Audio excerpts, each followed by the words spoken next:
Hello and welcome dear students. SSC inspector के इस online platform पे मैं हूं आपके साथ राजेश, और आज हम स्टार्ट कर रहे हैं मिसलेनियस सेगमेंट आपके जनरल स्टडी का, सामान्य अध्ययन का जो आपका विविध संस्करण है उसको।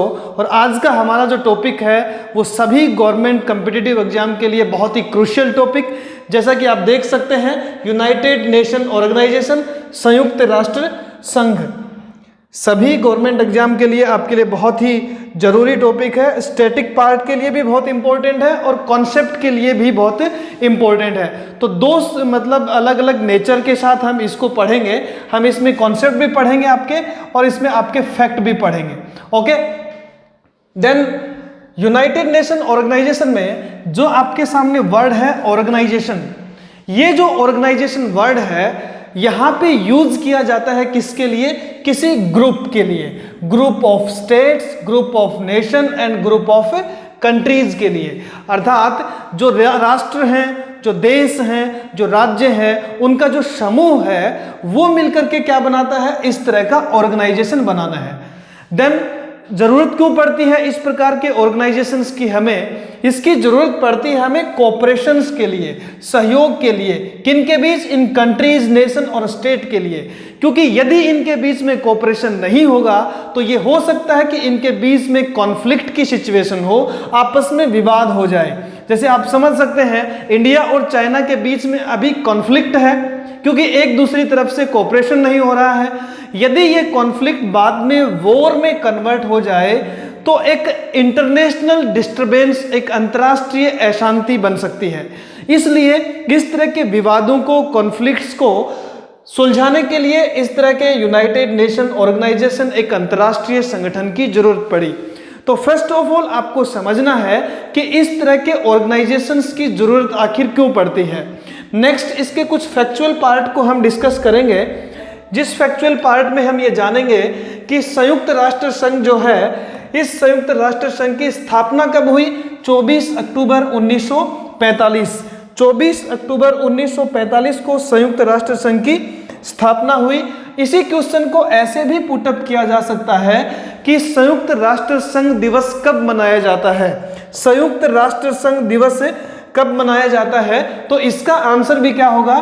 24 अक्टूबर, 24 अक्टूबर 1945, इस्टेब्लिशमेंट ऑफ यूएनओ। नेक्स्ट इसका जो क्वेश्चन आपके सामने है वो है संयुक्त राष्ट्र संघ का मुख्यालय, अर्थात संयुक्त राष्ट्र संघ का जो हेडक्वार्टर है कहाँ है? न्यूयॉर्क में। न्यूयॉर्क कौन से देश में है? यूएसए में। तो संयुक्त राष्ट्र संघ के मुख्यालय की यदि बात की जाए तो वो होगा कहाँ? न्यूयॉर्क। न्यूयॉर्क के कौन सी जगह पे? तो उसका आंसर होगा मैनहट्टन आइलैंड, मैनहट्टन द्वीप। तो आपको ध्यान रखना है न्यूयॉर्क में संयुक्त राष्ट्र संघ का जो मुख्यालय है वो कौन से आइलैंड पे है? मैनहट्टन आइलैंड पे है। और जहां पे इसका बिल्डिंग बना हुआ है यूएनओ का, वो भूमि किसने प्रदान की थी? डी रॉकफेलर, वहां के एक बैंकर थे अमेरिका के। इन डी रॉकफेलर ने ही यूएनओ की भूमि है वो प्रदान की थी, और वहीं पे यूएनओ की भूमि के ऊपर ही ये पूरा का पूरा जो आपका भवन है वो बना हुआ है। और ध्यान रखना है यूएनओ का जो हेडक्वार्टर है वो कोई पब्लिक प्रॉपर्टी नहीं है, वो यूएसए की प्रॉपर्टी नहीं है, वो इंटरनेशनल प्रॉपर्टी है, अंतर्राष्ट्रीय संपत्ति है। अमेरिका में बने होने का मतलब ये नहीं है कि ये जो मुख्यालय है ये अमेरिका की प्रॉपर्टी है, ये प्रॉपर्टी है इंटरनेशनल, ये भी आपको ध्यान रखनी है। नेक्स्ट पॉइंट पे आगे बढ़ते हैं कि संयुक्त राष्ट्र संघ की जो अधिकृत भाषाएं हैं, my mean to say is that authorised language of UNO. तो कुल मिलाकर के 6 भाषाएं हैं यूएनओ की। 6 भाषाओं में अंग्रेजी, चीनी, अरबी, रूसी, फ्रेंच और स्पेनिश, 6 भाषाओं में यूएनओ में काम होता है। अंग्रेजी, चीनी, अरबी, रूसी, फ्रेंच तथा स्पेनिश। लेकिन आपको ध्यान रखना है ये 6 भाषाएं ऑथोराइज्ड लैंग्वेज हैं। ऑफिशियल लैंग्वेज जो हैं, जो कार्यालयीय भाषाएं हैं, वो केवल 2 हैं। उन 2 भाषाओं में एक है आपकी अंग्रेजी, सभी जानते हैं English is a global language, और दूसरी कौन सी है? फ्रेंच। तो यदि आपसे पूछा जाए कि ऑफिशियल लैंग्वेज कितनी है यूएनओ की, तो उसका आंसर होगा 2। वो कौन कौन सी भाषाएं हैं? अंग्रेजी और फ्रेंच। बार बार परीक्षाओं में इस क्वेश्चन को देख के कंफ्यूजन क्रिएट होता है कि संयुक्त राष्ट्र संघ की ऑथोराइज्ड लैंग्वेज हैं वो 6 हैं और ऑफिशियल लैंग्वेज हैं वो 2 हैं, इंग्लिश और फ्रेंच। ये आपको बहुत ही ध्यान से समझना है। नेक्स्ट हम बात करते हैं संयुक्त राष्ट्र संघ का जो फ्लैग है वो फ्लैग कैसा है। संयुक्त राष्ट्र संघ का फ्लैग एज यू सी, ये जो व्हाइट बैकग्राउंड है, इस व्हाइट बैकग्राउंड में ये जो ब्लू कलर का पूरे वर्ल्ड का एक मैप है, ये ब्लू कलर का पूरे वर्ल्ड का मैप है और दोनों ओर आप देख रहे हैं ये जैतून की 2 शाखाएं हैं, 2 ब्रांचेज हैं और ये शांति का प्रतीक है। इस तरह से एक दूसरे से मिली हुई हैं कि पूरा दुनिया जो है वो आपस में एक दूसरे के सहयोग से रहे। तो यदि ध्वज की बात की जाए कि किस तरह का ध्वज है यूएनओ का, तो उसका आंसर होगा श्वेत रंग की पृष्ठभूमि है आपके पास, इसमें ब्लू कलर का क्या है पूरे वर्ल्ड का मानचित्र है और दोनों ओर इसके जैतून की शाखाएं हैं जो शांति का प्रतीक है। यह बात भी आपको ध्यान रखनी है, श्वेत रंग की पृष्ठभूमि है, उसके साथ ही 2 शाखाएं हैं किसकी, जैतून की, और इनके बीच में है विश्व का मानचित्र।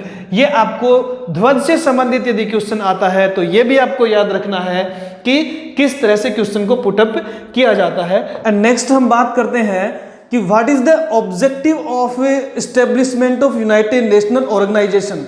संयुक्त राष्ट्र संघ की स्थापना के पीछे उद्देश्य क्या था। तो फर्स्ट ऑफ ऑल आपको ये समझने की जरूरत है कि 1945 से पहले, 1945 से पहले पूरा जो विश्व है वो 2 बड़े युद्धों को झेल चुका था। पूरे विश्व में first world war, second world war के बाद अपार जनधन की हानि हो चुकी थी। तो ऐसे में आगे पूरे विश्व को किस तरह से इस युद्धों की विभीषिका से बचाया जाए ताकि आने वाले समय में एक वैश्विक शांति की स्थापना की जा सके और इस प्रकार के युद्ध न हों। क्योंकि ओवरऑल सिचुएशन ये थी कि 1914 से 1918 तक फर्स्ट वर्ल्ड वार चला और फर्स्ट वर्ल्ड वार में 72 मिलियन से ज़्यादा लोग मारे गए। तो उस टाइम फर्स्ट वर्ल्ड वार जो है वो वर्साई की संधि के साथ खत्म हुआ। वर्साई की संधि हुई और इसके साथ ही दुनिया में बड़ी 2 सुपर पावर का उदय हुआ, जिसमें एक था ब्रिटेन और दूसरा फ्रांस, ठीक है ना। तो वर्साई की संधि में हुआ ये, जर्मनी को ये लगा कि इसमें सबसे ज़्यादा मेरा अपमान हुआ है, सबसे ज़्यादा मेरा नुकसान हुआ है, क्योंकि 19 उसके बाद का जो समय था वो पूरा एक इकोनॉमिक डिप्रेशन था, बहुत बड़ी आर्थिक मंदी में था विश्व और जर्मनी पे भी बहुत सारे कर्जे चढ़ गए थे। तो ऐसी स्थिति में जर्मनी की तत्कालीन राजनीतिक व्यवस्था का फायदा उठा करके वहां पे एक बड़े नेता का उदय होता है हिटलर के रूप में, ठीक है। तो वो हिटलर अपनी फिर से क्या करता है, जनता को ये बताता है कि जर्मनी कि मैं आपके खोया हुआ सम्मान और आपके अधिकार आपको वापस लौटाऊंगा। और उसके साथ जर्मनी फिर से एक बार विस्तारवादी नीति अपनाता है और 1 सितंबर 1939 को ये जो जर्मनी है ये पोलैंड पे अटैक कर देता है हिटलर के नेतृत्व में और इसके साथ ही फिर से सेकेंड वर्ल्ड वार शुरू हो जाता है। इससे पहले, यूएनओ से पहले भी फर्स्ट वर्ल्ड वार के बाद एक और संगठन बना था जिसका नाम था league of nation. League of nation, ये लीग ऑफ नेशन है, इसकी स्थापना 1920 में हुई थी और उस समय अमेरिका के राष्ट्रपति वुडरो विल्सन के द्वारा, किसके द्वारा, वुडरो विल्सन के द्वारा इसकी स्थापना हुई थी। लेकिन खुद America he league of nation का सदस्य नहीं था, तो ऐसे में ये बहुत ज़्यादा सक्सेसफुल हुआ नहीं। फिर से सेकेंड वर्ल्ड वार हुआ ही क्योंकि राष्ट्रसंघ उसको रोक नहीं पाया। तो ये बात भी आपको ध्यान रखनी है किस तरह की उस समय वैश्विक अशांति का माहौल था। ऐसे में 1941 में उस समय के उसके 1941 में जो अमेरिका के राष्ट्रपति थे डी रूजवेल्ट वो, और ब्रिटेन के प्रधानमंत्री थे विंस्टन चर्चिल, इन दोनों के बीच ये थे अमेरिका के राष्ट्रपति। 1941 की बात कर रहा हूं मैं। वुडरो विल्सन 1920 में जब लीग ऑफ नेशन बन रहा था उस टाइम पे राष्ट्रपति थे, अमेरिका के राष्ट्रपति थे ये। आपसे पूछा जाए राष्ट्र संघ जब बना, केवल लीग ऑफ नेशन जब बना, उस समय पे राष्ट्रपति कौन थे, वुडरो विल्सन। और संयुक्त राष्ट्र संघ बना उस टाइम पे अमेरिका के राष्ट्रपति कौन थे, डी रूजवेल्ट। और ब्रिटेन के प्रधानमंत्री कौन थे, विंस्टन चर्चिल। ब्रिटेन के जो प्रधानमंत्री थे वो कौन थे, विंस्टन चर्चिल। इन दोनों ने एक बयान जारी किया 1941 में अटलांटिक चार्टर के नाम से कि एक इस तरह का अंतर्राष्ट्रीय संगठन बने जिसमें हम अपने विवादों को निपटारा कर सकें। ठीक है, ये बात आपको ध्यान रखनी है। उसके बाद बहुत सारे सम्मेलन हुए और लास्ट जो सम्मेलन हुआ उसका नाम है सैन फ्रांसिस्को सम्मेलन, 26 जून 1945। इसी सम्मेलन में संयुक्त राष्ट्र संघ का जो चार्टर है वो बनके तैयार हुआ और 50 देशों ने उस पर हस्ताक्षर करके इस सैन फ्रांसिस्को सम्मेलन में यूएनओ का जो चार्टर था उसको सर्वसम्मति से मान लिया। बाद में एक और देश जुड़ गया था उसमें 51वां देश, वो कौन सा था? पोलैंड। तो आपसे ये पूछा जाए कि संयुक्त राष्ट्र संघ के संस्थापक सदस्य देशों की संख्या कितनी थी, तो उसका आंसर होगा 51। ठीक है ना, संयुक्त राष्ट्र संघ के संस्थापक सदस्य देशों की संख्या कितनी थी? 51। ये बात आपको ध्यान रखनी है। दूसरा क्वेश्चन ये बनता है, ये जो संयुक्त राष्ट्र संघ नाम है ये किसके द्वारा दिया गया था? तो यूएनओ जो नाम है वो भी दिया गया था किसके द्वारा? अमेरिका के राष्ट्रपति डी रूजवेल्ट के द्वारा। ये बात भी आपको ध्यान रखनी है। नेक्स्ट हम आगे पढ़ते हैं इसके बारे में कि क्या क्या स्ट्रक्चर था, कि संयुक्त राष्ट्र संघ जो है इसका स्ट्रक्चर क्या था, इसकी संरचना कैसी है। तो आपको यह बात ध्यान रखनी है, संयुक्त राष्ट्र संघ के कुल मिलाकर के 6 अंग हैं। कुल मिलाकर के 6 अंग हैं और ये 6 अंगों में सबसे पहले आपको याद रखना है क्या? महासभा, जनरल असेंबली। सबसे पहला अंग है वो कौन सा? General assembly. उसके बाद दूसरा जो अंग है वो सुरक्षा परिषद। Second organ is security council. Security council.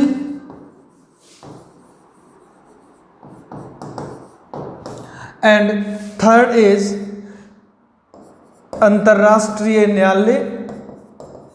अंतर्राष्ट्रीय न्यायालय, international court of justice, ICJ। Okay, next है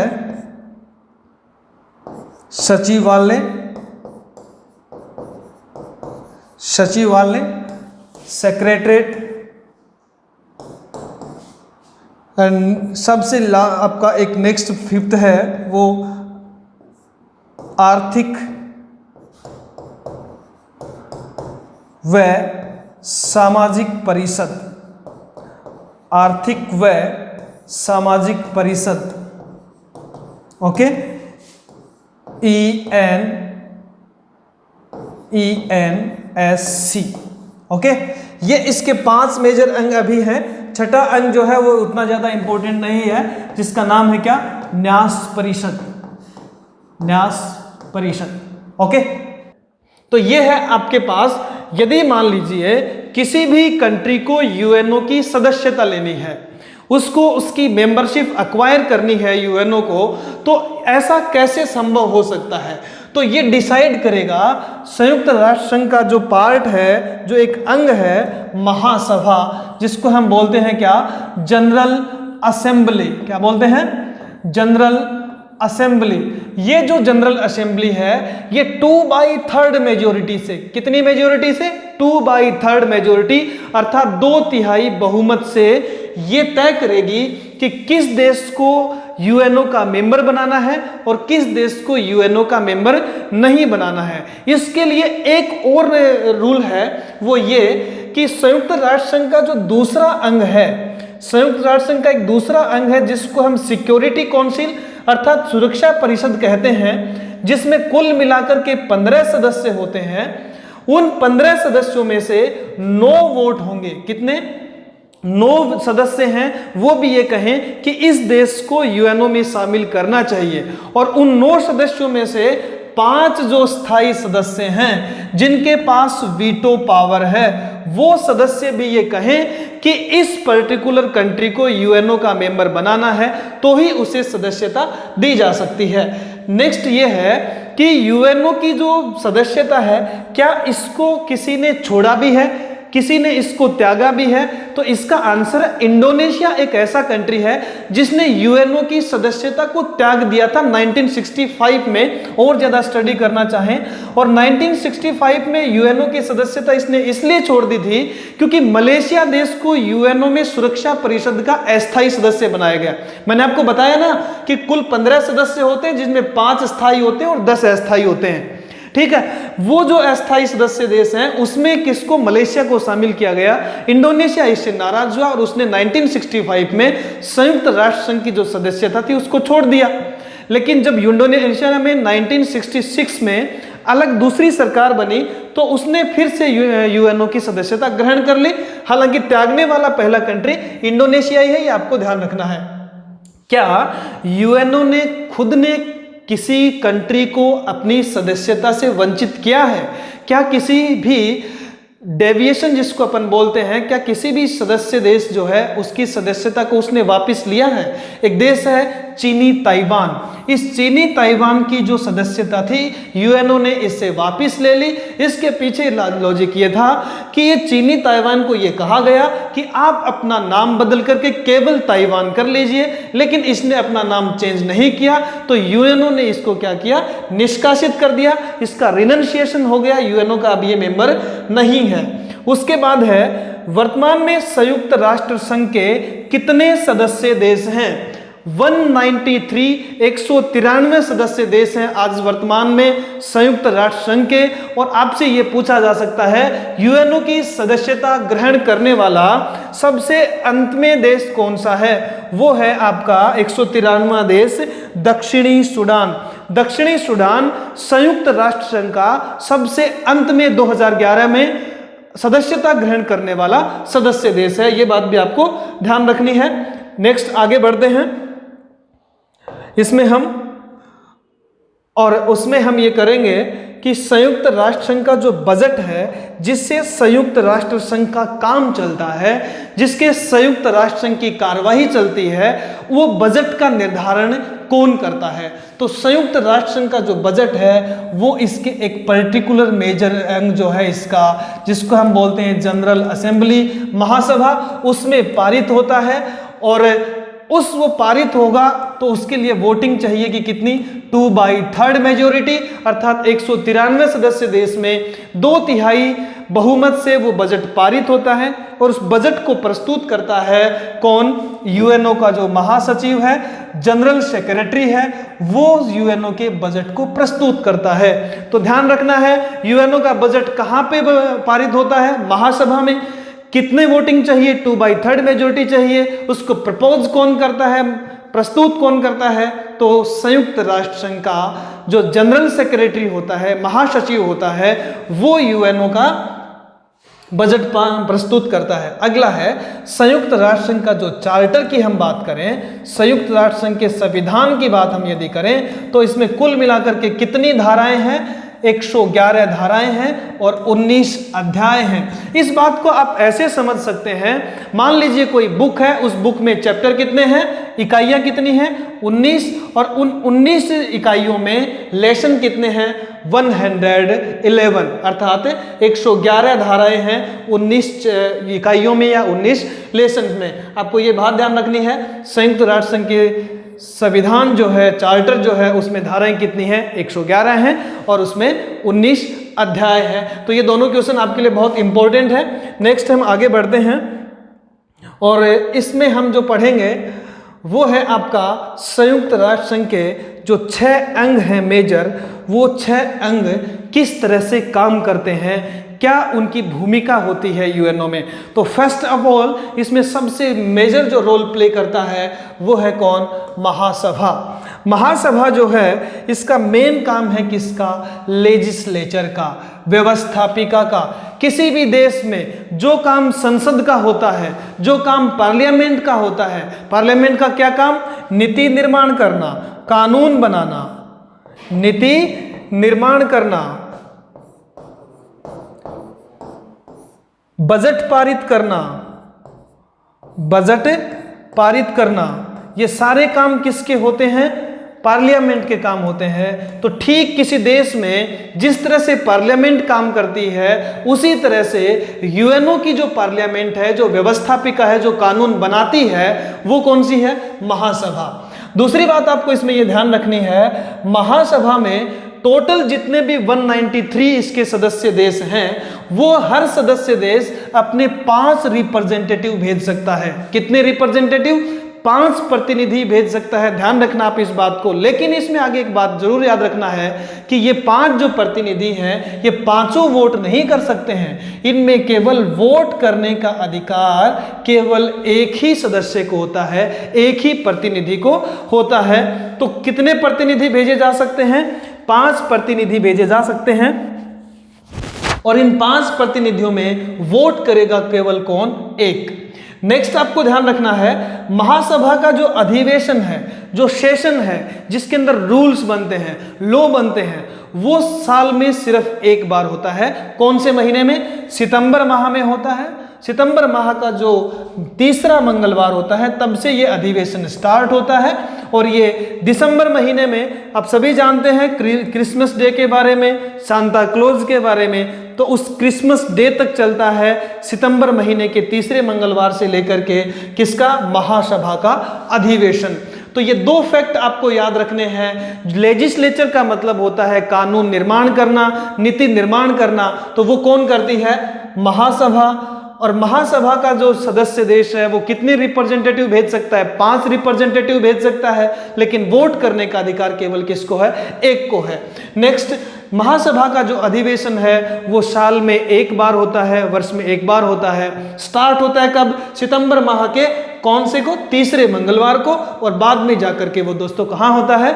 दिसंबर के क्रिसमस डे जो होता है उस समय जाकर के वो फिनिश हो जाता है। ये बात आपको ध्यान रखना है। नेक्स्ट हम इसकी जो अगली जो पॉइंट्स हैं उस पर डिस्कस करेंगे, और वो है आपके सामने क्या? महासभा की पहली बैठक कब हुई? महासभा की पहली बैठक हुई 10 जनवरी 1946 को। ध्यान रखना, 24 अक्टूबर 1945 को संयुक्त राष्ट्र संघ की स्थापना हुई थी। उसकी पहली जो मीटिंग है वो हुई 10 जनवरी 1946 को। और ये न्यूयॉर्क इसके हेडक्वार्टर में नहीं हुई। कई बार कंफ्यूजन हो जाता है कि पहली जो इसकी मीटिंग है वो कहाँ हुई होगी? न्यूयॉर्क में हुई होगी, वही इसका हेडक्वार्टर है। लेकिन हेडक्वार्टर बहुत बाद में बना है। वेस्टमिंस्टर जो है, जो ब्रिटेन का जो पार्लियामेंट है, जिसको हम वेस्टमिंस्टर हॉल कहते हैं, वहीं पे ये पहली बैठक हुई थी। आपको ध्यान रखना है इस बात का, 1946 में। और दूसरी बात आपको इसमें ध्यान रखनी है कि महासभा में प्रथम भारतीय महिला अध्यक्षा कौन थी? श्रीमती विजया लक्ष्मी पंडित। आपसे पूछा जाए क्या कभी कोई भारतीय भी महासभा की अध्यक्ष रहा है, तो भारत की पहली व एकमात्र महिला अध्यक्षा श्रीमती विजया लक्ष्मी पंडित 8वीं महासभा का जो अधिवेशन हुआ था कब? 1953 में उसकी अध्यक्षा रह चुकी हैं। भारत की फॉर्मर डिप्लोमेट, कई देशों में एम्बेसडर भी रह चुकी हैं। और इनसे जुड़ा एक बहुत इंपॉर्टेंट फैक्ट ये भी है, मोतीलाल नेहरू की बेटी हैं, दूसरी पत्नी की हैं, हालांकि जवाहरलाल नेहरू की बहन भी हैं विजया लक्ष्मी पंडित। यही सदस्य रही हैं किसका? महासभा की अध्यक्षा रही हैं। सॉरी, महासभा को विश्व की संसद भी कहा जाता है। सीधा सा लॉजिक इसका है, यदि ये व्यवस्थापिका है, यदि ये कानून बनाने का काम करती है, तो ये काम तो किसका होता है? पार्लियामेंट का। तो विश्व की संसद, यूएनओ किसका है? पूरे देश का। तो विश्व की जो संसद है वो भी कौन सा होगा? आप महासभा ही इसमें होगा। इसके नेक्स्ट जो ऑर्गन्स हैं उसमें हम लेते हैं किसको? सुरक्षा परिषद को। सुरक्षा परिषद के बारे में थोड़ा सा जान लीजिए। सिक्योरिटी काउंसिल, यूएनएससी, इसकी फुल फॉर्म यदि आप पूछेंगे तो यूनाइटेड नेशन सिक्योरिटी काउंसिल, ये इसकी फुल फॉर्म है। ये भी पूछी जा सकती है परीक्षा में। इसका मुख्यालय कहाँ है? न्यूयॉर्क में। आप मुख्यालय के बारे में एक बात याद रखना, टोटल संयुक्त राष्ट्र संघ के जो 6 अंग हैं उनमें केवल उसका इंटरनेशनल कोर्ट ऑफ जस्टिस, अंतर्राष्ट्रीय जो न्यायालय है, उस अंतर्राष्ट्रीय न्यायालय का मुख्यालय ही न्यूयॉर्क में नहीं है, वो केवल नीदरलैंड हेग में है। बाकी सभी का मुख्यालय कहाँ है? न्यूयॉर्क में है। चाहे आप महासभा ले लीजिए, चाहे आप सुरक्षा परिषद ले लीजिए, चाहे आर्थिक व सामाजिक परिषद ले लीजिए, चाहे न्यास परिषद या सचिवालय की बात कर लीजिए, सारे के सारे जो 5 अंग हैं उनकी न्यूयॉर्क में है। लेकिन एक इसका जो अंग है अंतर्राष्ट्रीय न्यायालय, इंटरनेशनल कोर्ट ऑफ जस्टिस, उसका मुख्यालय न्यूयॉर्क में नहीं है, ध्यान रखना, हेग नीदरलैंड में है, उस पर हम बाद में डिस्कस करेंगे। लेकिन इसका मुख्यालय कहाँ है? न्यूयॉर्क में है। इसका मुख्य कार्य क्या है? सुरक्षा परिषद का काम क्या है? सुरक्षा करना, अंतर्राष्ट्रीय शांति की स्थापना करना और एक देश दूसरे देश के ऊपर अटैक न कर दे उसके लिए सुरक्षा प्रदान करना। तो ये अंतर्राष्ट्रीय शांति व सुरक्षा की स्थापना करता है यूनाइटेड नेशन सिक्योरिटी काउंसिल, सुरक्षा परिषद। और इस सुरक्षा परिषद के बारे में आपको ये ध्यान रखना है, इसके अंदर जो एक सेक्शन है 43 जो सबसे इंपॉर्टेंट है, ये 43 सेक्शन जो है सुरक्षा परिषद का, वो ये कहता है कि यदि कोई देश अंतर्राष्ट्रीय अशांति फैलाता है या फिर किसी दूसरे देश की सुरक्षा के लिए खतरा बनता है तो यूएनएससी सुरक्षा परिषद उसके लिए सैन्य कार्रवाई कर सकती है। ये कौन से सेक्शन में लिखा है? ये पूछा जा सकता है 43 नंबर सेक्शन में। नेक्स्ट आपको ध्यान रखना है, सुरक्षा परिषद में टोटल कितने सदस्य हैं? सुरक्षा परिषद में टोटल 15 सदस्य होते हैं। इन 15 सदस्यों में 5 सदस्य आपके पास आप देख रहे हैं, ये 5 स्थायी सदस्य हैं जिनमें चीन है, फ्रांस है, रूस है, ब्रिटेन है और अमेरिका। ये 5 स्थायी देश हैं जो सुपर पावर कहे जाते हैं, जिनके पास वीटो पावर है। ये 5 स्थायी देश हैं। इसके बाद इसमें 10 अस्थायी सदस्य देश भी होते हैं, 10 अस्थायी सदस्य देश और 5 इसके स्थायी सदस्य देश होते हैं। तो ये 10 अस्थायी सदस्य देश होते हैं। ये किस तरह से बनते हैं, इस बात को भी आपको ध्यान में रखना है। और इसको समझने के लिए आप एक चीज़ ध्यान रखें, अस्थायी सदस्य जो देश हैं इनका कार्यकाल केवल और केवल 2 वर्ष के लिए होता है। अंतर्राष्ट्रीय जो आपका सुरक्षा परिषद है, इसके जो 10 अस्थायी सदस्य हैं इनका कार्यकाल 2 वर्ष के लिए होता है। और जो महासभा के 193 सदस्य देश हैं, वो 193 सदस्य देश 2/3 बहुमत से इन देशों को क्या करते हैं? 2 वर्ष के लिए बनाते हैं संयुक्त राष्ट्र संघ के सुरक्षा परिषद के जो है उसके अस्थायी सदस्य देश के रूप में। ये बात आपको ध्यान रखनी है, 10 अस्थायी सदस्य देश होते हैं और इन 10 अस्थायी सदस्य देश पूरी विश्व के अलग अलग हिस्सों से लिए जाते हैं, जिनमें 5 देश तो होते हैं अफ्रीका और एशिया महाद्वीप से, 2 देश होते हैं लैटिन अमेरिका से। उत्तरी अमेरिका और दक्षिणी अमेरिका के बीच जो छोटे छोटे देश देखते हैं आप, ज्योग्राफी में पढ़ेंगे उनको, मैप में अच्छे से समझेंगे कि वो लैटिन अमेरिकी देश हैं। उनमें से 2 देश इसके अस्थायी मेंबर बनते हैं। 2 देश जो यूरोप महाद्वीप है उसके पश्चिमी हिस्से से लिए जाते हैं और एक इसके यूरोप महाद्वीप के पूर्वी हिस्से से लिया जाता है। तो कुल मिलाकर के 10 अस्थायी सदस्य देश होते हैं। और बहुत इंपॉर्टेंट क्वेश्चन आपको ध्यान रखना है बच्चों, वो ये है कि ये जो सुरक्षा परिषद है इस बार 2021 और 2022 2 वर्ष के लिए इंडिया को भी इसी महीने यूनाइटेड नेशन सिक्योरिटी काउंसिल का आपका नॉन परमानेंट मेंबर जो है वो बनाया गया है, अस्थायी सदस्य बनाया गया है। वो 2021 और 22 के लिए किसको? इंडिया को। इसी जून के महीने में इस बात को डिसाइड किया गया है कि अगले 2 वर्ष के लिए अस्थायी सदस्यों में भारत भी शामिल रहेगा। ये करंट अफेयर्स के लिए भी आपके लिए इंपॉर्टेंट क्वेश्चन है, ठीक है। और सुरक्षा परिषद की बैठक की यदि हम बात करें तो 14 दिन में बैठक होती है इसकी एक बार, ये बात भी आपको ध्यान रखनी है। तो इसके अस्थायी सदस्य देश हैं वो महासभा बनाती है 2 वर्ष के लिए। दुनिया के 4 अलग अलग हिस्सों से बनाए जाते हैं, 5 अफ्रीका और एशियाई महाद्वीपों में से, 2 लैटिन अमेरिकी देशों से, 2 पश्चिमी यूरोप से और एक पूर्वी यूरोप से। ये बात आपको ध्यान रखनी है। और दूसरा नया क्वेश्चन ये बन सकता है, भारत को 2021 और 22 के लिए यूनाइटेड नेशन की सिक्योरिटी काउंसिल का नॉन परमानेंट जो मेंबर है अर्थात जो अस्थायी सदस्य है वो बनाया गया है। ओके, नेक्स्ट आगे बढ़ते हैं हम इस पे। वो है आपका सुरक्षा परिषद में बार बार जिक्र होता है कि ये वीटो पावर क्या होती है। मैंने 5 स्थायी सदस्य देश आपको बताए। ये जो 5 स्थायी सदस्य देश होते हैं इनके पास वीटो पावर है। वीटो का मतलब होता है क्या? निषेधाधिकार। वीटो का मतलब क्या है? निषेधाधिकार। वीटो का मतलब है आपके लिए, इसमें ध्यान रखना है, निषेधाधिकार। निषेधाधिकार का मतलब क्या होता है? फॉरबिड करना, मना करना। अर्थात मान लीजिए किसी भी डिसीजन के ऊपर उन 5 स्थायी सदस्य देशों ने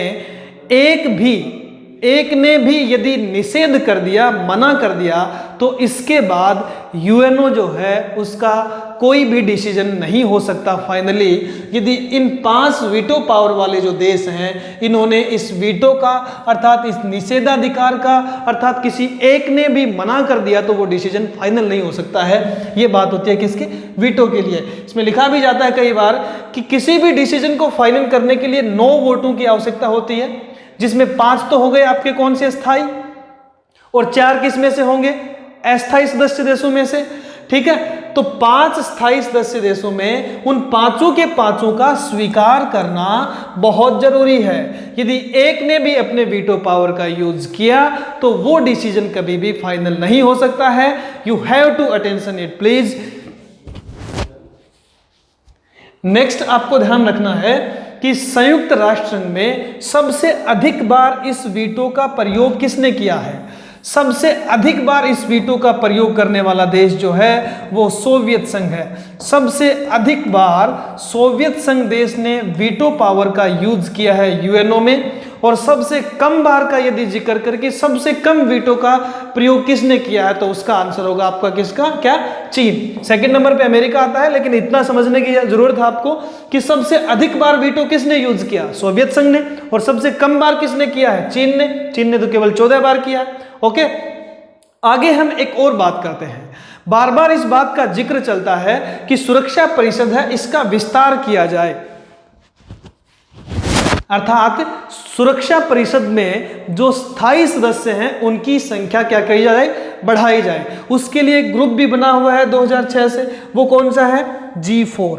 ये G4 में 4 सदस्य देश हैं। एक है आपका भारत, जर्मनी, जापान तथा ब्राजील।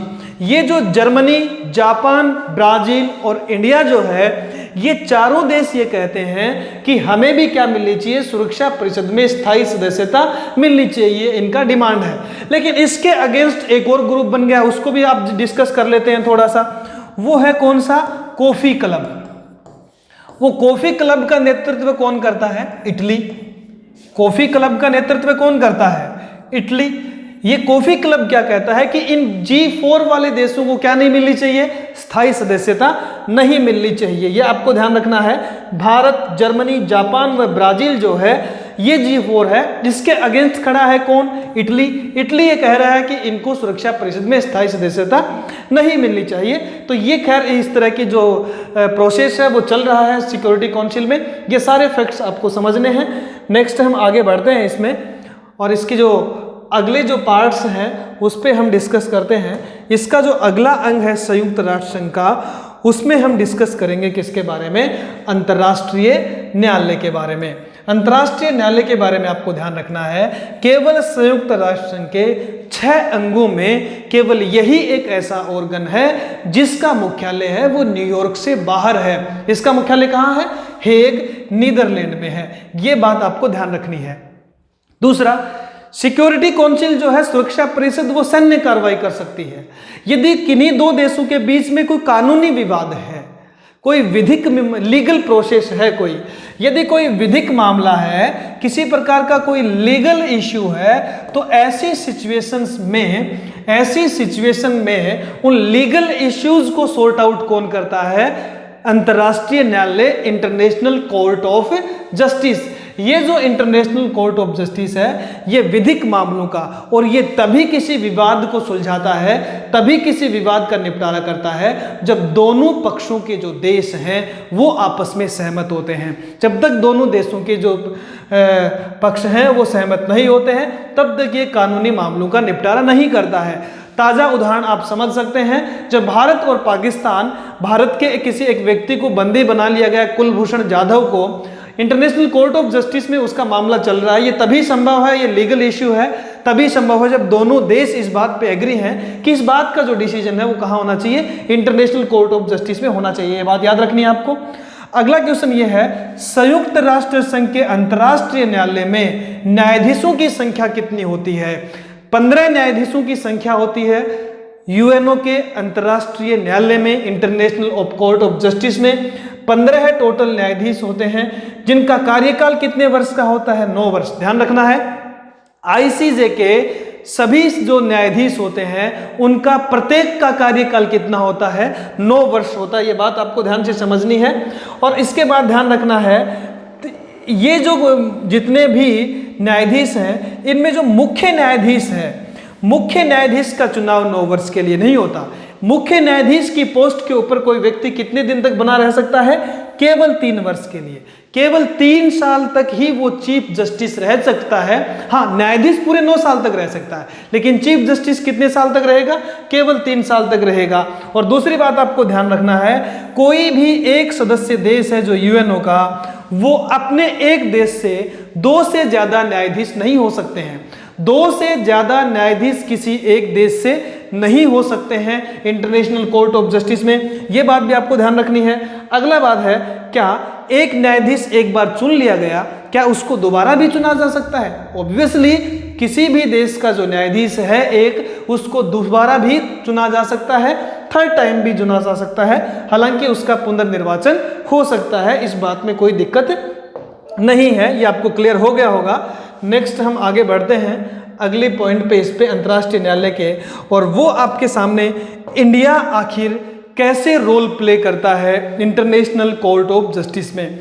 तो पहली बात को ध्यान रखनी है, ऐसे कौन से भारतीय हैं जो यूएनओ में रहे हैं? तो यूएनओ में जो अंतर्राष्ट्रीय न्यायालय में जो न्यायाधीश रहे हैं उसमें बीएन राव हैं, आरएस पाठक हैं। क्वेश्चन पूछा जा सकता है, निम्न में से कौन यूएनओ के इंटरनेशनल कोर्ट ऑफ जस्टिस अंतर्राष्ट्रीय न्यायालय में न्यायाधीश रहा है? तो वो बीएन राव हो सकते हैं, आरएस पाठक हो सकते हैं। डॉक्टर नगेंद्र सिंह तो 2 बार रह चुके हैं, 1973 में और 1982 में 2 बार इंटरनेशनल कोर्ट ऑफ जस्टिस में न्यायाधीश रह चुके हैं, और एक बार तो ये चीफ जस्टिस भी रह चुके हैं। एक बार तो चीफ जस्टिस, मुख्य न्यायाधीश भी रह चुके हैं। कौन? डॉक्टर नगेंद्र सिंह। और अभी वर्तमान में राजस्थान के हैं दलवीर भंडारी हैं, ये भी राजस्थान के हैं, दोनों राजस्थान के हैं।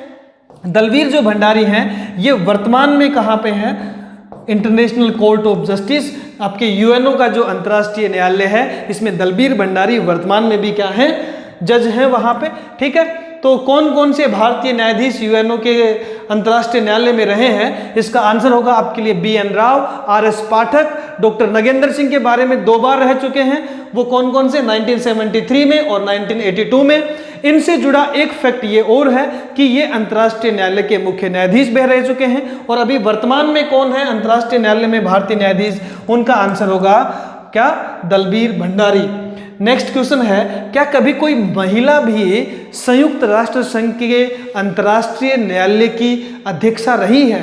हाँ, इंग्लैंड की पहली महिला जो अंतर्राष्ट्रीय न्यायालय की अध्यक्षा रही है, केवल न्यायाधीश रही है, वो है रोजालिन हिंगिस। ध्यान रखना, रोजालिन हिंगिस जो है वो अंतर्राष्ट्रीय न्यायालय की पहली महिला है जो उसकी जज बनी। कब बनी? 2006 में। ये फैक्ट ज्यादा डीप हो जाएगा, केवल इतना याद रखें, रोजालिन हिंगिस जो है वो यूएनओ में जो इंटरनेशनल कोर्ट ऑफ जस्टिस है वहां की जज रह चुकी है, इंग्लैंड की है ये। अब सवाल आता है, यूएनओ का जो अंतर्राष्ट्रीय न्यायालय है, इस अंतर्राष्ट्रीय न्यायालय के कोरम गणपूर्ति, इसका मतलब यह होता है कि किसी भी मीटिंग की या अंतर्राष्ट्रीय न्यायालय की जो कार्रवाई है वो चलाने के लिए मैक्सिमम कितने सदस्य होने चाहिए? तो टोटल 15 न्यायाधीशों में से 9 न्यायाधीशों का उपस्थित होना जरूरी है, तभी कोर्ट की कार्रवाई चालू होगी। जब तक 9 सदस्य नहीं होंगे, न्यायाधीश नहीं होंगे, तब तक इंटरनेशनल कोर्ट का कोई भी कार्रवाई नहीं हो सकती। इसे ही बोलते हैं हम कोरम, अर्थात मिनिमम उस कार्रवाई को चलाने के लिए कितने सदस्य होने चाहिए न्यूनतम। ये बात आपको समझनी है इसमें। नेक्स्ट हम आगे बढ़ते हैं। अगला जो इसका अंग है वो है सचिवालय, सेक्रेटरीट। सचिवालय जो है ये इसका मुख्यालय भी कहाँ है? न्यूयॉर्क में। मैं बार बार रिपीट कर चुका हूँ कि 5 के 5 का कहाँ है? न्यूयॉर्क में है। केवल अंतर्राष्ट्रीय न्यायालय का कहाँ बताया मैंने? Hague, Netherland. भूल मत जाना इस बात को। सचिवालय में जितने भी ऑफिशियल वर्क होते हैं यूएनए के, डे बाय डे के, दिन प्रतिदिन के जितने भी ऑफिशियल काम होते हैं, जितने भी उसकी कागज कार्रवाई होती है, वो कहाँ होती है? सचिवालय में होती है। और इसका मेन काम क्या है? यूएनओ की जितनी भी संस्थाएं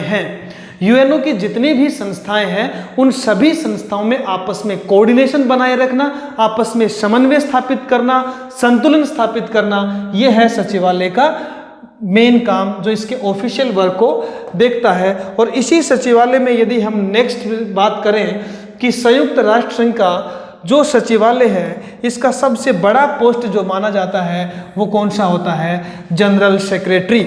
सबसे बड़ा जो पोस्ट है संयुक्त राष्ट्र संघ का वो कौन सा है? महासचिव।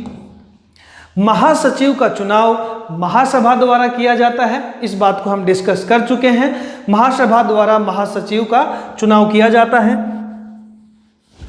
अमूमन ये परंपरा रही है कि छोटे देश के सदस्य को ही इसका सचिव बनाया जाता है। वर्तमान में महासचिव कौन है? बहुत इंपॉर्टेंट क्वेश्चन है कि यूएनओ का जो सचिवालय है उसके वर्तमान में महासचिव कौन है? तो उसका आंसर होगा आपके लिए अंटानियो, याद रखना नाम बहुत ध्यान से, गुतेरस। अंटानियो गुतेरस ये जो है ये वर्तमान में संयुक्त राष्ट्र संघ के सचिवालय के महासचिव हैं। ध्यान रखना है, यूएनओ के महासचिव कौन है? अंटानियो गुतेरस। और कौन से देश से बिलोंग करते हैं? पुर्तगाल से। कहां से बिलोंग करते हैं? पुर्तगाल से। इसी क्वेश्चन का एक और नेचर हो सकता है। इस क्वेश्चन का नेचर ये हो सकता है आपके लिए, वो ये है कि इसके साथ साथ आपको ध्यान रखना है कि पहले महासचिव कौन थे यूएनओ के।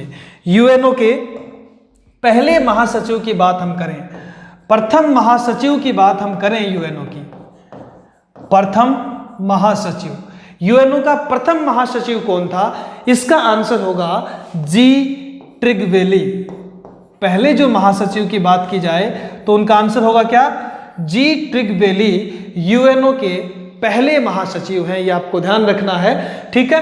कौन से देश के थे ये भी यदि पूछ लिया जाए तो उस देश का नाम होगा क्या? नॉर्वे। वर्तमान में कौन है? ध्यान रखना है, अंटानियो गुतेरस पुर्तगाल के हैं। पहले महासचिव कौन थे? जी ट्रिगवेली। कौन से देश के थे? नॉर्वे के। क्या कभी किसी भारतीय ने भी यूएनओ के महासचिव का चुनाव लड़ा है? हाँ, डॉक्टर शशि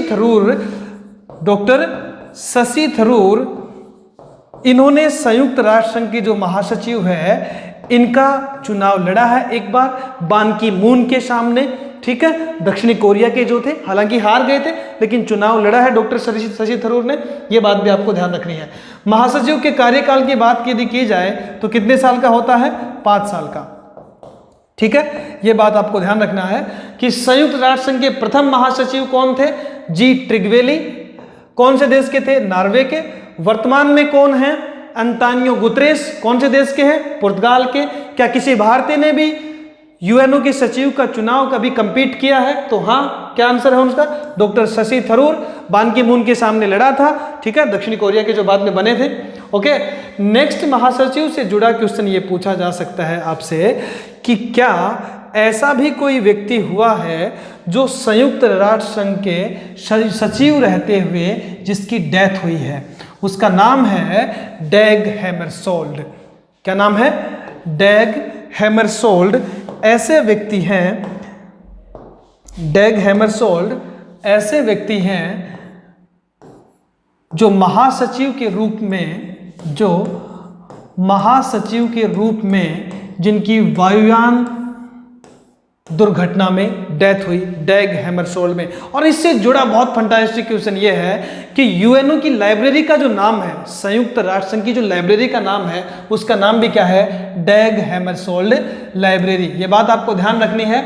डैग हैमरशोल्ड संयुक्त राष्ट्र संघ के ऐसे सचिव हैं जिनकी पद पे रहते हुए एक वायुयान दुर्घटना में डेथ हुई, ठीक है ना, और इसी के नाम से इनकी लाइब्रेरी का नाम है। और इनका सभी एकेडमिक क्लासेज में इनका कोटेशन बहुत फेमस होता है कि संयुक्त राष्ट्र संघ हमें केवल नरक से बचा सकती है, ये हमें ऐसा नहीं है कि स्वर्ग दिखा देगी, लेकिन ये हमें नरक से बचा सकती है। अर्थात आपस में देशों के समझौते, ट्रीटी, संधियां कैसी होंगी ये तय नहीं होगा, लेकिन ये अंतर्राष्ट्रीय शांति का माहौल बनाए रखेगा। महासचिव का कार्यकाल कितना होता है, तो इसका आंसर होगा कितना, 5 साल होता है। ये बात भी आपको ध्यान रखनी है। नेक्स्ट हम आगे पढ़ते हैं।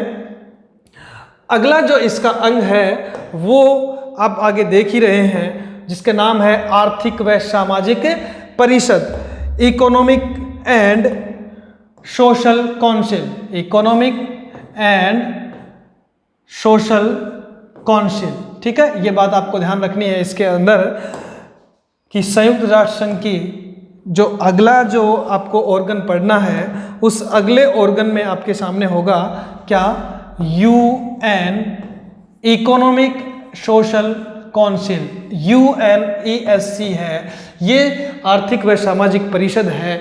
ये संयुक्त राष्ट्र संघ की ऐसी इकाई है जो भी पिछड़े हुए देश हैं उनको टेक्निकल सपोर्ट करती है, जो अंडर डेवलप्ड कंट्री है उनको आर्थिक सहायता प्रदान करती है। और ये क्वेश्चन बहुत इंपॉर्टेंट है, इसमें सभी सदस्य नहीं होते, इसके केवल 54 सदस्य होते हैं, 193 इसके मेंबर नहीं होते, इसके 54 सदस्य देश होते हैं। और इन 54 सदस्य देशों का कार्यकाल होता है एक का कितना, 3 वर्ष का। और इसमें ऐसा सिचुएशन होता है 54 सदस्य देशों में कि 18 सदस्य हैं वो प्रतिवर्ष नए चुने जाते हैं। 18 तो क्या हो जाते हैं, रिटायर हो जाते हैं, जिनके 3 साल पूरे होते हैं, और उनकी जगह पे 18 और चुन लिए जाते हैं। इस तरह का कॉम्बिनेशन इनमें बना हुआ है कि कुल सदस्य संख्या कितनी है, 54, जिनका चुनाव होता है 3 वर्ष के लिए। और इस तरह का कॉम्बिनेशन है कि हर एक वर्ष के पश्चात 18 सदस्य इसमें अलग होते जाते हैं। इसका मेन कार्य क्या है, अंडर डेवलप्ड जो कंट्री हैं, जो पिछड़े हुए देश हैं, उन पिछड़े हुए देशों को आर्थिक सहायता प्रदान करना, उनको टेक्निकल सपोर्ट प्रदान करना जिससे वो डेवलप कर सकें। और एक बहुत जरूरी क्वेश्चन ये है कि आर्थिक सामाजिक जो परिषद है, यूनाइटेड नेशन की इकोनॉमिक एंड सोशल काउंसिल की जो इकाई है, उसने संयुक्त राष्ट्र संघ में 10 दिसंबर 1948, 10 दिसंबर 1948 को मानवाधिकार जो पत्र है, ह्यूमन राइट्स, मानवाधिकार, ये जो पत्र है, इस चार्टर को सबसे पहले किसने प्रपोज किया, United nation economic and social council. आर्थिक व सामाजिक परिषद का पहला क्वेश्चन इंपॉर्टेंट जो बनता है वो ये है कि 10 दिसंबर 1948 को इसने मानवाधिकार पत्र को प्रपोज किया। अब इसके बाद आपको ध्यान रखना है, इसकी जो बैठक होती है वो न्यूयॉर्क में होती है और एक जेनेवा में होती है। ये बात आपको ध्यान रखनी है, न्यूयॉर्क और जेनेवा में इसकी इकोनॉमिक व सोशल जो काउंसिल है इसकी क्या होती है, मीटिंग होती है। और इसको ध्यान रखना है एक बात आपको, वो ये कि आर्थिक व सामाजिक परिषद है, इसी का एक इम्पोर्टेंट क्वेश्चन ये बनता है, इस 10 दिसंबर को मानवाधिकार दिवस मनाया जाता है। कौन सा दिवस मनाया जाता है, मानवाधिकार दिवस मनाया जाता है इसी 10 दिसंबर को, क्योंकि 10 दिसंबर 1948 को इसने मानवाधिकार जो घोषणा पत्र था उसको क्या किया था, प्रपोज किया था। तो मानवाधिकार दिवस कब मनाया जाता है, 10 दिसंबर को। और ये बात आपको ध्यान रखनी है कि नोबेल पुरस्कार भी दिए जाते हैं कब, 10 दिसंबर को। नोबेल पुरस्कार मानवाधिकार दिवस जिस दिन होता है उसी दिन क्या किया है, प्रदान किए जाते हैं। ओके, ये बात भी आपको ध्यान रखनी है। नेक्स्ट इसकी जो पार्ट है वो है आपका न्यास परिषद अर्थात ट्रस्टीशिप। ये जो न्यास परिषद है आपका, ये क्या काम है इसका, पहली बात तो आपको ये ध्यान रखना है, जो उस टाइम पे जो स्वतंत्र देश नहीं थे, जो पिछड़े हुए देश थे, उनके लिए एक संस्था बनाई गई कि इन देशों का सपोर्ट किया जाए जब तक ये स्वतंत्र न हो जाए। अब लगभग सभी देश स्वतंत्र हो चुके हैं, इसलिए न्यास परिषद का अब बहुत बड़ा रोल नहीं रहा है। हालांकि जो संयुक्त राष्ट्र संघ के जो महासचिव थे एक बार कोफी अन्नान, उसने तो कहा भी था कि ये पर्यावरणीय परिषद बनाई जानी चाहिए। अब इसका कोई रेलेवेंस नहीं रहा है, इसका रेलेवेंस तब तक था जब तक सारे देश स्वतंत्र नहीं हुए थे। अब लगभग देश स्वतंत्र हो गए हैं तो इसका कोई रोल नहीं रह जाता है। ओके, तो ओवरऑल ये संयुक्त राष्ट्र संघ से संबंधित आपके फैक्ट्स थे जो आपको समझने थे। संयुक्त राष्ट्र संघ के बारे में जो मेन उद्देश्य है संयुक्त राष्ट्र संघ का, उसको आपको समझने के लिए आपके लिए सबसे इम्पोर्टेंट जो चीज़ है वो आपको इसकी थोड़ी सी बैकग्राउंड के बारे में जानना है।